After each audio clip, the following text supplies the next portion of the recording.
तरक्की की इस अंधी दौड़ में जहां शहर का एक कोना सुबह की चाय के लिए भी आपकी जेब खाली कर देता है, वहीं दूर एक गांव में एक बूढ़ा इंसान आज भी इंसानियत को सबसे ऊपर रखता था। राघवन भाई, आज चटनी में तीखा थोड़ा ज्यादा रखना। खेतों में आज ज्यादा काम है, जरा सुस्ती भाग जाएगी। रामू भाई, तुम्हारे लिए तो विशेष सूखी लाल मिर्च की चटनी बनाई है, लो गर्मा गर्म खाओ। राघवन एक प्लेट में 2 इडली रखता है, साथ में सूखी लाल मिर्च की चटनी और सांभर रखकर रामू को देता है। चाचा, हमें भी 2 इडली देना, स्पेशल 10 रुपए वाली। अरे छोटू तो 10 रुपए की बात करता है, पेट भर कर खा, पैसे की चिंता मत कर। राघवन उसे भी इडली की प्लेट देता है, जिसे देखकर छोटू के चेहरे पर एक बड़ी सी मुस्कान आ जाती है। लो राघवन भाई, तुम्हारे 10 रुपए। सच में इस महंगाई के जमाने में भगवान के बाद एक तुम ही हो जो इस पेट की आग को सिर्फ 10 रुपए में बुझा देते हो। अरे काका, भगवान मत कहो, पेट तो चिड़िया भी भर लेती है। मैं तो बस इस गांव के अपनों का प्यार कमा रहा हूँ। उधर राघवन का बेटा राहुल भी शहर से अपनी MBA की पढ़ाई करके वापस अपने गांव आता है। वो सीधा राघवन के पास उसकी दुकान पर आता है।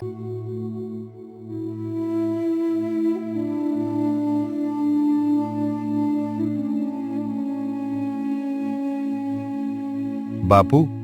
अरे राहुल, मेरा बेटा आ गया, कब उतरा बस से? राहुल आगे बढ़कर राघवन के पैर छूता है। अरे राहुल बेटा, शहर से पढ़ाई पूरी हो गई, अब तो तुम बहुत बड़े बाबू बन गए होंगे। हाँ काका, MBA पूरा हो गया है, अब बिजनेस की नई तकनीकें सीख कर आया हूँ। मेरा बेटा अब दुकान संभालेगा तो हमारा नाम और बढ़ेगा। चल बेटा, घर चल और हाथ मुंह धो ले।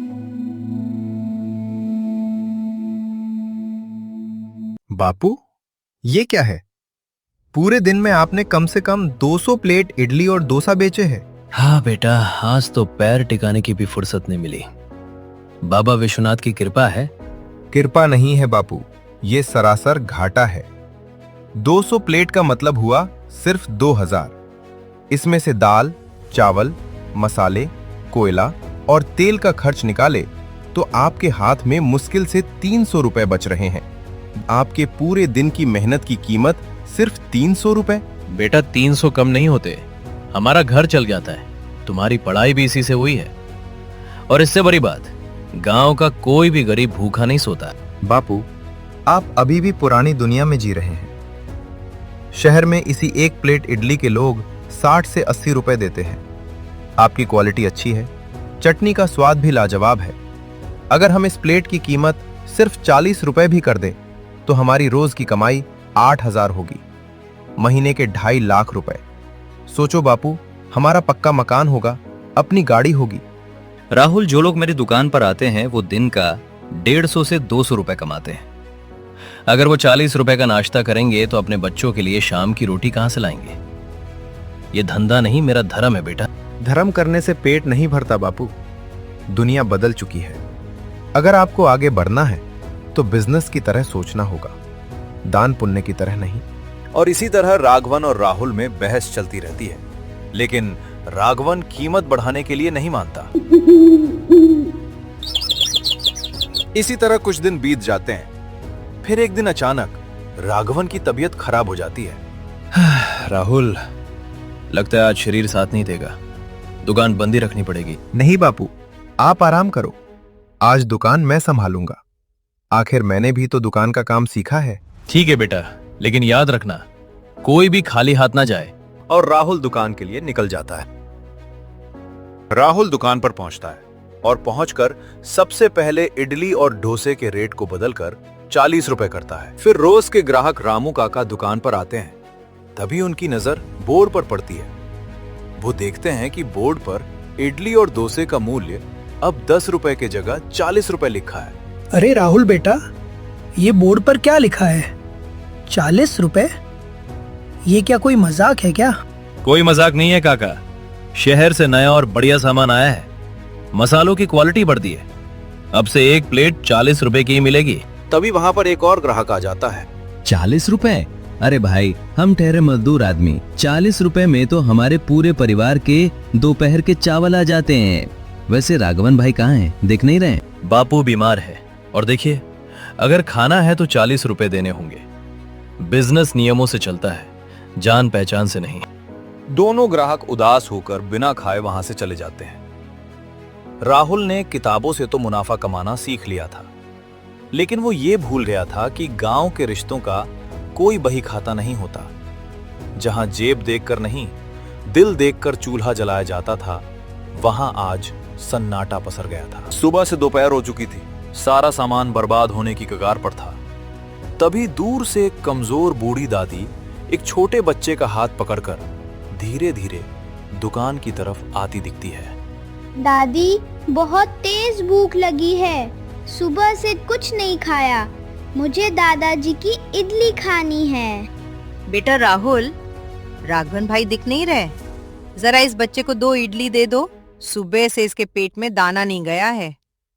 इसके माँ बाप को आज शहर में मजदूरी नहीं मिली, घर में राशन नहीं है। दादी बोर्ड देखिए, अब दाम 40 रुपए हो गया है। 10 रुपए में अब कुछ नहीं मिलेगा। 40 रुपए? पर बेटा, मेरे पास तो केवल 10 रुपए ही है। थोड़ा सा तरस खाओ बेटा, बच्चा भूख से तड़प रहा है। दादी चलो यहाँ से, ये बड़े वाले भैया बहुत गंदे हैं। राघवन, दादाजी तो मुझे हमेशा हंसकर इडली देते थे और कहते थे कि बच्चे तो भगवान का रूप होते हैं, उन्हें भूखा नहीं रखना चाहिए।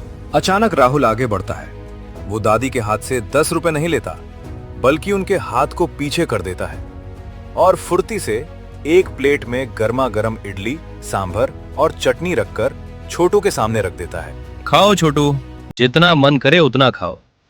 आज भैया से गलती हो गई थी। जीते रहो बेटा, भगवान तुम्हारी दुकान में कभी कोई कमी ना होने दे। राघवन के संस्कार कभी मर नहीं सकते। और छोटू मजे से इडली खाता है। अगले दिन राघवन वापस दुकान पर आता है। वो देखता है कि वहां पहले से ज्यादा भीड़ है। राहुल सबको मुस्कुराते हुए सबको इडली परोस रहा है। पुराना 40 रुपए वाला बोर्ड हटा दिया गया है। बापू, मुझे माफ कर देना। आपकी इस 10 रुपए वाली इडली की कीमत को समझने के लिए मुझे अपनी डिग्री से परे देखना पड़ा। शहर की बड़ी बड़ी कंपनियों में जो संतुष्टि करोड़ों रुपए खर्च करके भी नहीं मिलती, वो मुझे कल इस 10 रुपए में एक बच्चे के चेहरे पर दिख गई। मुझे पता था मेरा बेटा एक दिन सिर्फ बड़ा आदमी नहीं, बल्कि एक अच्छा इंसान बनेगा। अरे वाह राहुल बेटा, अब जरा जल्दी से 2 प्लेट और लगाओ। आज तुम्हारी समझदारी की खुशी में हम एक एक प्लेट ज्यादा खाएंगे।